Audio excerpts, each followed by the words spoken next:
Vous écoutez Kadash, la méditation quotidienne de la parole de Dieu pour un peuple mis à part. Shalom, bien-aimés en Christ, nous parlons toujours de l'anesthésie, de l'ennemi dans la vie des enfants de Dieu. Amen. Aujourd'hui, nous parlons de la perte de mémoire. C'est l'un des effets qu'englobe l'anesthésie. Par définition, la mémoire est une activité biologique et psychique qui permet d'emmagasiner, de conserver et de restituer des informations. La mémoire est donc une aptitude à se souvenir des choses. La mémoire est considérée comme un lieu abstrait où viennent s'inscrire les notions ou des faits. Imaginez un peu quand l'ennemi te met dans un état où tu perds une telle chose.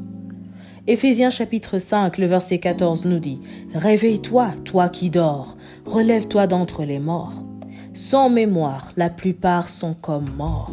Sous l'anesthésie, le diable traumatise les enfants de Dieu en leur faisant oublier les promesses de Dieu pour leur vie.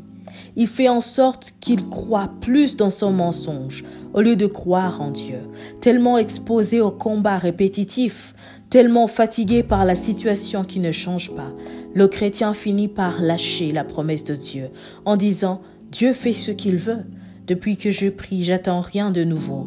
À quoi bon de continuer de croire? Pourquoi prier? Pourquoi confesser la même chose qui ne sera jamais réalisée dans ma vie? » Et je me pose la question et je te la pose aussi, mais qui t'a confirmé que la parole de Dieu ne se réalisera pas? N'est-ce pas le diable? Parce que Dieu dit dans Habakkuk « Voici ma prophétie, écris-la. Grave-la sur des tables. Lis-la couramment. Son temps est déjà fixé. Si elle tarde, attends-la, car certainement elle s'accomplira. Amen. Alors voici combien les enfants de Dieu se sont laissés dans les chaînes de l'ennemi. Nous n'avons plus la prophétie de Dieu dans nos cœurs. Nous ne croyons plus dans la guérison devant une maladie. Nous avons tous peur, alors que Jéhovah Rapha n'a jamais changé.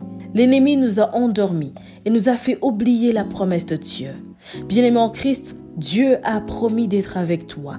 Il a promis de ne jamais t'abandonner. Mais depuis que tu es sous l'anesthésie de l'ennemi, tu te sens abandonné et rejeté.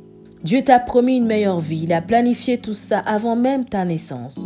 Mais sous anesthésie, tu as même oublié le brillant avenir que tu as vu dans le songe à une époque donnée. Tu as tout effacé, tu t'es dit, ce n'était qu'un rêve d'enfance. Non, bien-aimé en Christ, aujourd'hui tu vas restituer toutes les informations divines dans ta mémoire.